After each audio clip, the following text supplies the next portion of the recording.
இன்னைக்கு பெருமாளுக்கு வந்து ரவா பாயாசம் பிரசாதம் அவற்றுக்கு அப்புறம் வந்து தளிகை வந்து கீரை மசியல் தண்டுக்கீரை மசியல் இது மோர் சாம்பார் அதுக்கு பூசணிக்காய் போட்ட மோர் சாம்பார் அப்புறம் கொத்தவரங்காய் பருப்பு உசிலி சேனக்கிழங்கு நெல்லிக்காய் போட்ட கறிமது ஃப்ரை மாதிரி. ஆமாம், இந்த சேனக்கிழங்கு இருக்கு இல்லையா, அது வந்து கொஞ்சம் வந்து அரிக்கிற மாதிரி இருக்கும் என்னதான் பழசாக வச்சா கூட. ஸோ அக்கா என்ன பண்ணுவேன்னா அந்த நெல்லிக்காய் வந்து கொஞ்சம் இது இருக்கு இல்லையா, கொஞ்சம் இது மாதிரி அடிபட்டு லேசாக இருந்ததுன்னா இது எல்லாத்தையும் நல்ல பிடி பிடி கட் பண்ணி போட்டு இதை அப்படியே கொதிக்க வச்சுருங்க பாருங்கள் ஜலங்க. இதில் போட்டு கொஞ்சம் ஒரு ஒரு ஒரு 5 மினிட்ஸ் ரொம்ப நேரம் வைக்க வேண்டாம், போட்டுருவேன் இப்போ. ஓகே, ஒரு 3 நெல்லிக்காயை வந்து பெருசு பெருசாக கட் பண்ணி போட்டுருக்கேன். இப்போ இதை வந்து ஆஃப் பண்ணிவிடுவேன். அதை ஆஃப் பண்ணிவிட்டு இந்த சேனக்கிழங்கை போட்டு ஒரு மூடி வச்சுருவேன் ஒரு 1/2 ஹவருக்கு. அப்போ என்ன ஆகுனா ஓரளவுக்கு வெந்திருக்கும். இதான் எப்படின்னா அந்த நெல்லிக்காயோட ரசம் வந்து அதில் இறங்கியிருக்கும். அப்புறமா நெல்லிக்காயெல்லாம் எடுத்து போட்டுட்டு வெறும் சேனக்கிழங்கு மட்டும் எடுத்துப்பேன்.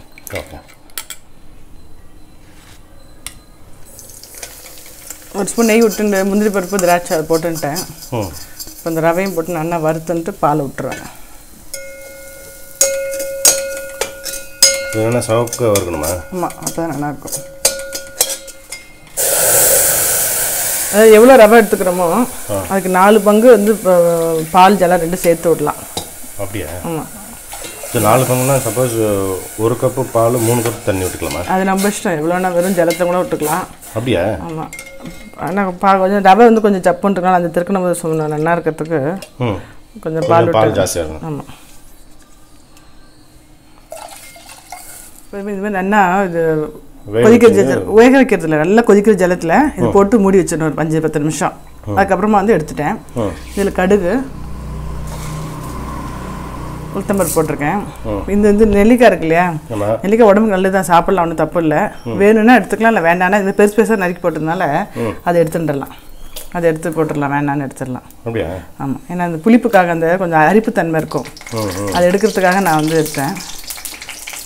அந்த நெல்லிக்காய் என்ன பண்ணுவேன்? அதை வேஸ்ட் பண்ண வேண்டாம், நல்லா அலம்பிட்டு பொடி பொடியாக கட் பண்ணிட்டு என்ன பண்ணுவேன்னா அப்படியே ஊறுகாய் மாதிரி போட்டுருவேன் மூஞ்சாத்து. அப்படியா? அதை வேஸ்ட் பண்ண வேண்டாங்க.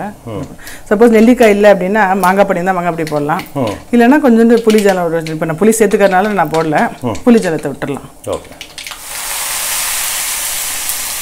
இது என்னென்னா மூடி வைக்கக்கூடாது, இது வந்து அப்படியே நல்லா ஃப்ரை ஆகணும். அப்படியே அடுப்பில் சிம்மில் வச்சுட்டோன்னு வச்சுங்களேன், அது பாட்டு ஆயின்ட்டுருக்கும். இப்போ உப்பு மஞ்சப்பொடி போடுறேன். உப்பு மஞ்சப்பொடி போட்டுருக்கேன், கொஞ்சம் பெருங்காயமும் போட்டுறேன். போட்டுட்டு அப்படியே விட்டுடலாம், அது வாட் ஆகும் ஒரு 10-15 நிமிஷத்தில் நல்லா அப்படியே ஃப்ரை ஆகிடும். நம்ம பண்ணியிருக்கோம் ஆல்ரெடி, இதெல்லாம் சக்கரை கிழங்கு பண்ணியிருக்கோம்ல, அதே மாதிரி தான். போட்டுட்டு அதை அப்படியே விட்டுறேன். அப்படியே ஓப்பனாக இருக்கணும். அப்புறம் கொஞ்சம் அப்படியே அடுப்பில் சிம்மில் வச்சோம்னா அது வாட்டம் ஆயின்ட்டுருக்கும். லாஸ்ட்டில் இறக்கும் போது கொஞ்சம் மிளகு பொடி போடலான்னு இருக்கேன். வேணும்னா மிளகு பொடி, வேண்டாம் அப்படின்னா மிளகா பொடி இஷ்டம். இந்த காரம் வந்து இது பண்ணுறதுக்கு குறைக்கிறதுக்கு என்ன இருக்குது இப்போ இதில்? அதான் நம்ம நெல்லிக்காயில் போட்டு வேக வச்சிட்டோம் இல்லையா, அதனால தான் அது பண்ணும்போது காரில் இருக்காது. அது மிளகு வேறு போட போகிறோம் இப்போ இல்லையா, ஒன்றும் காரிலே இருக்காது. வெந்துட்டு இப்போ இந்த வெல்லம் வந்து இது ஒன்றும் இது இல்லை, பார்த்தேன் நான் நேற்று புதுசாக வெள்ளம் அது. ஸோ வெள்ளத்தை நான் வந்து போட்டுறேன், இல்லைன்னா வடிகட்டிட்டு போகணும். வெல்லம் போட்டு வெல்லம் கரைஞ்சோடனே இறக்கிட்ட வேண்டியதான். ஆமாம், நல்லா கரைஞ்சிடுது எல்லாமே, எடுத்துறேன். ரவா பாயசம் ரெடி. ஆமாம், பச்சை கருப்பமும் அந்த குங்குமம் உப்பு போட்டுறேன்.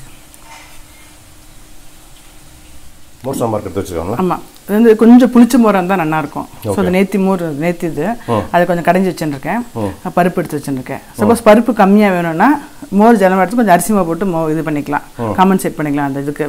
ஏன்னா தேங்காய் எதுவுமே கிடையாது, அதனால் தாளிக்கிறதுக்கு வந்து காய் வந்து பூசணிக்காய் வச்சுருக்கேன், கத்திரிக்காய் வெண்டைக்காய் எல்லாமே நல்லாயிருக்கும்.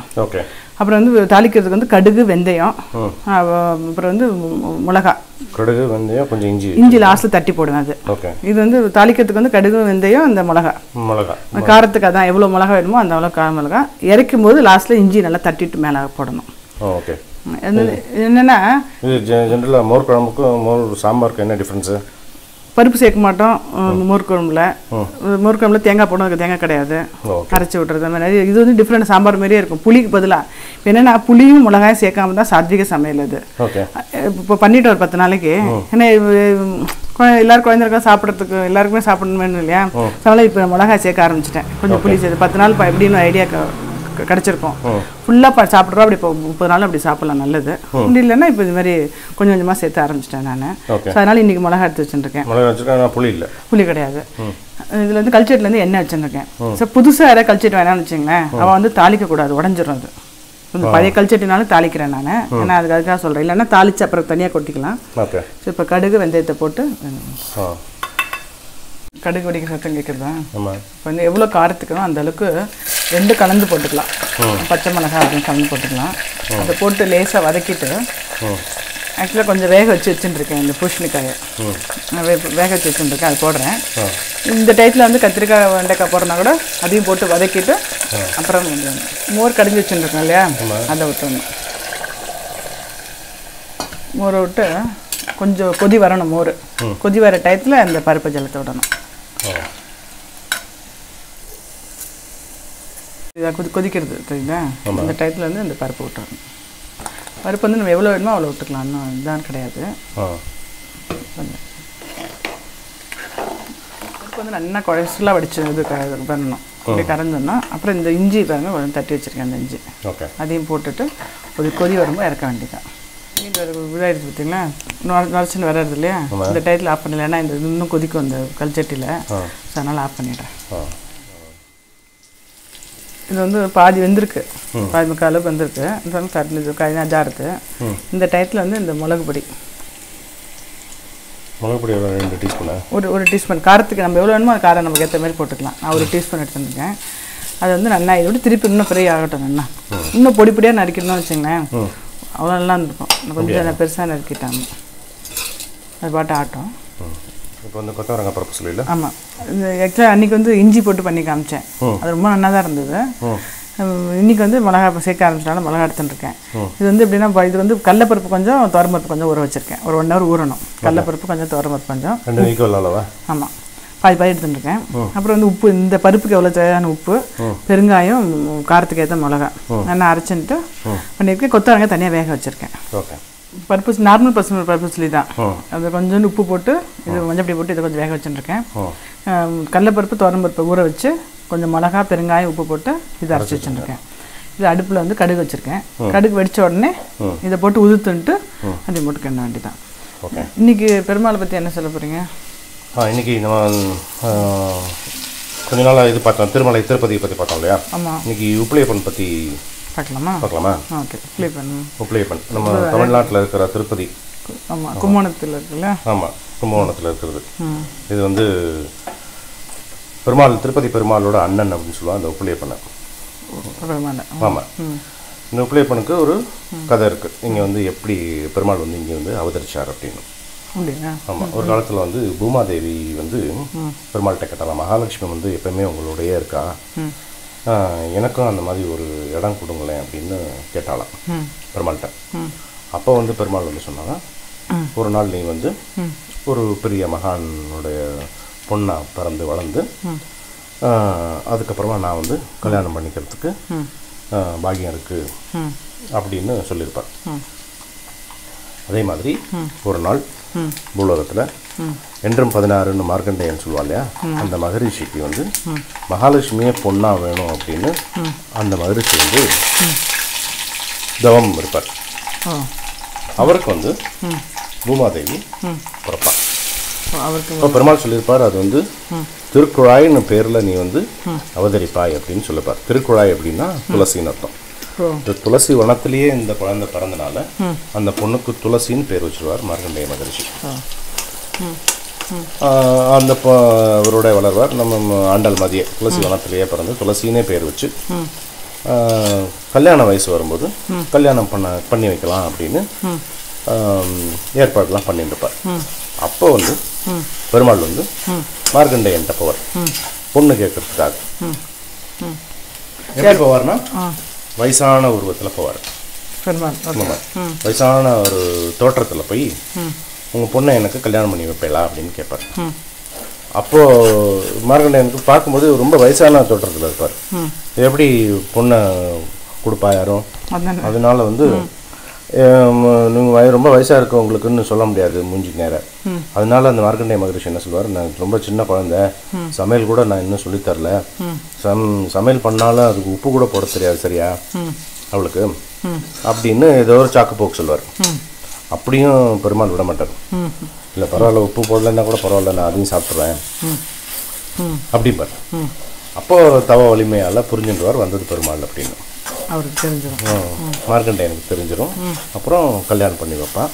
அந்த துளசி வந்து எப்பயுமே துளசினா பெருமாள், பெருமாள்னா துளசிங்கிற மாதிரி நிரந்தரமாக பெருமாளுடைய மார்பிலே இருக்கிற மாதிரி ஒரு பாக்கியம் கிடச்சிது. அது ஒரு கதை அப்படின்னு சொல்லுவாள். அதனால் இந்த உப்பிலியப்பன் கோவிலில் வந்து சாதாரண ஒரு துளசி அர்ச்சனை நீ அங்கே பண்ணால் போதும், ஒரு அஸ்வமேத யாகமே பண்ணதுக்கு சமம் அது உப்பிலியப்பன் கோவிலில். ஏன்னா அந்த கோவில் ஜென்ரலாகவே வந்து பெருமாளுக்கு வந்து துளசி பிடிக்கும். அதுவும் இந்த ஸ்தலத்தில் வந்து நீ சும்மா ஒரு துளசி அர்ச்சனை பண்ணால் போகிறோம், பெரிய யாகம் பண்ண ஒரு சமம் பலன் இருக்கு அந்த இடத்துல.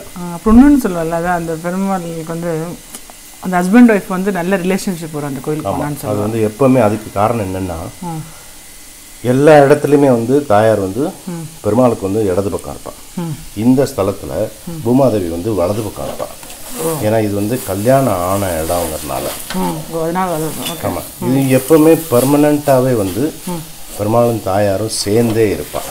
அதனால வந்து கல்யாணம் ஆகாதவா, கல்யாணம் வந்து தடைப்பட்டு கொஞ்சம் டிலே ஆனவா, இல்லை கல்யாணம் ஆனதுக்கப்புறம் மிஸ் அண்டர்ஸ்டாண்டிங் இருக்கிறவா எல்லாருக்குமே வந்து இந்த இடத்துல போய் ஒரு சின்னதாக ஒரு துளசி அர்ச்சனை பண்ணாலே போகிறோம், எல்லாத்துக்குமே ஒரு நிவர்த்தி கிடைக்கும். ஏன்னா அந்த இடம் வந்து பெருமாள் அவதரிச்ச இடமும் வந்து காரணமும் வந்து இந்த மாதிரியான ஒரு கதை இருக்கிறனால.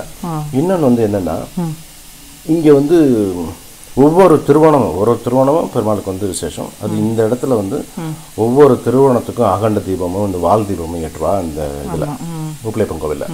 அதுக்கு என்னென்னா, அது வந்து மார்க்கண்டேய மகரிஷியை வந்து பொண்ணு கேட்டு போன நாள் வந்து ஐப்பசி திருவோணம், கல்யாணம் பண்ண நாள் வந்து தை மாதம் திருவோணம்.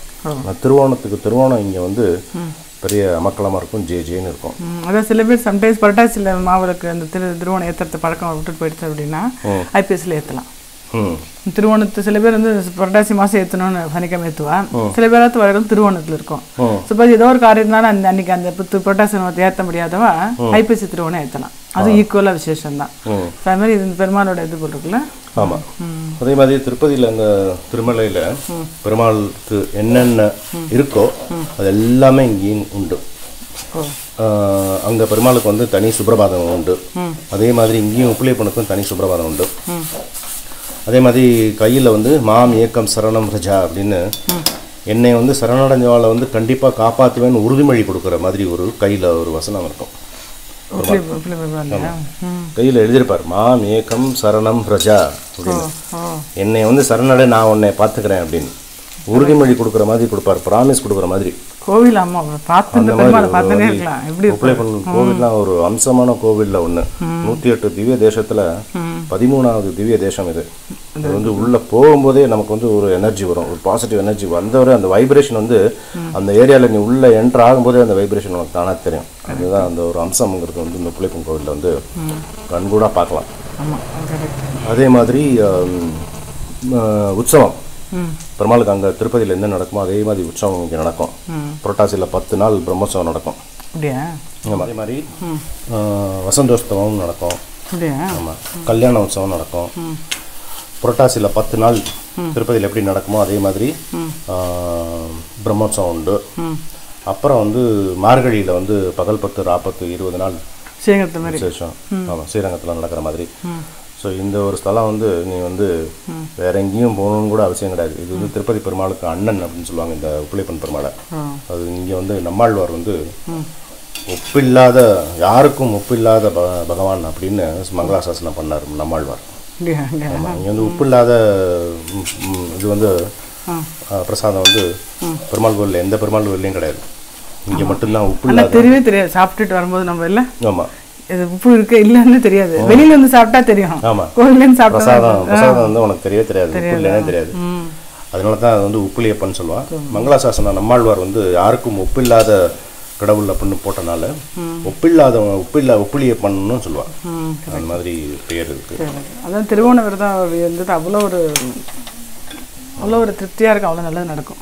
ஆமாம், அது ரொம்ப ரொம்ப அம்சமான கோவில். கண்டிப்பாக எல்லாருமே பார்க்க வேண்டிய கோவில் இது. ஆயிடுச்சுல்ல, அந்த தெரிய ஃப்ரை ஆகிருக்கும், நல்லா சத்தாடுதா, அப்படியே எண்ணெயில் பொரிச்ச மாதிரியே இருக்கும். அது நல்லாயிருக்கும். இன்னும் கொஞ்சம் ஆகட்டும், லாஸ்ட் வரைக்கும் இருந்தால் இன்னும் நல்லா முறுமுறுன்னு இருக்கும்.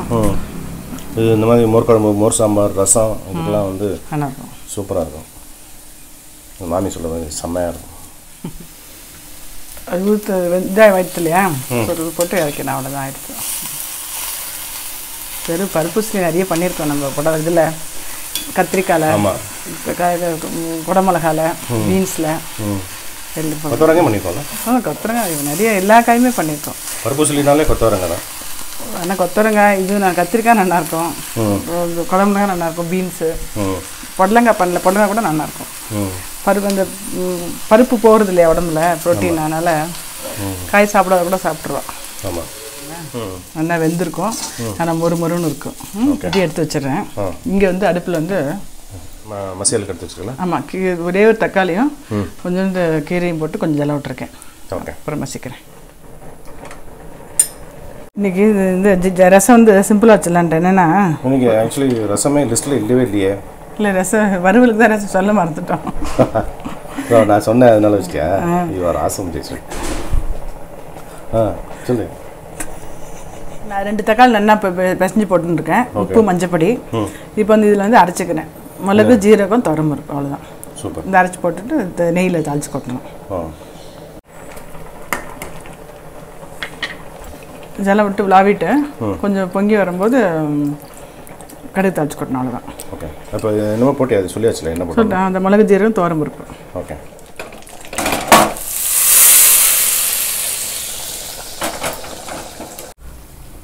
சுமாராக மரிச்சுண்டு இப்போ என்ன பண்ணேன்னா இதில் கருடாத்தை போட்டுடணும். அது கொஞ்சம் ஜலத்தோடு போடும்போது என்ன ஆகுன்னா, அது கொஞ்சம் ஜலமாக இருக்கு இல்லையா, அது ஊறிண்டு நல்லாயிருக்கும்.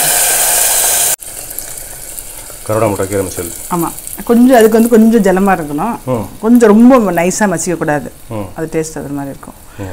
கருடா முட்டை கீரை மசியலுக்கும் கருடா முட்டை கத்திரிக்காய் கூட்டுக்கும் சொத்தை எழுதி வச்சலாம், தெரியல. களத்துக்கு பருப்பு வந்துடுது. சூப்பர். ரவா திருக்கணும், மோர் சாம்பார், கருடா கீரை மசியல், கொத்தவரங்காய் பருப்புசிலி, சேனக்கிழங்கு வறுவல், நார்மல் ரசம், அவ்வளோதான். ஜீரக ரசம் தானே? இல்லை, மிளகு நார்மல் ரசம் பண்ணிட்டேன், நாளைக்கு பண்ணுறேன் ஜீரக ரசம். ஓகே. என்ன ஜீரக ரசம்னா பெருங்காயம் போடக்கூடாது அதில், ஜீரகத்தை நான் தனியாக அப்புறம் லாஸ்ட்டில் போடணும். நான் நார்மல் ரசமாக வச்சுட்டேன். Super. Special thanks for rasam Jayashree. Okay, thank you.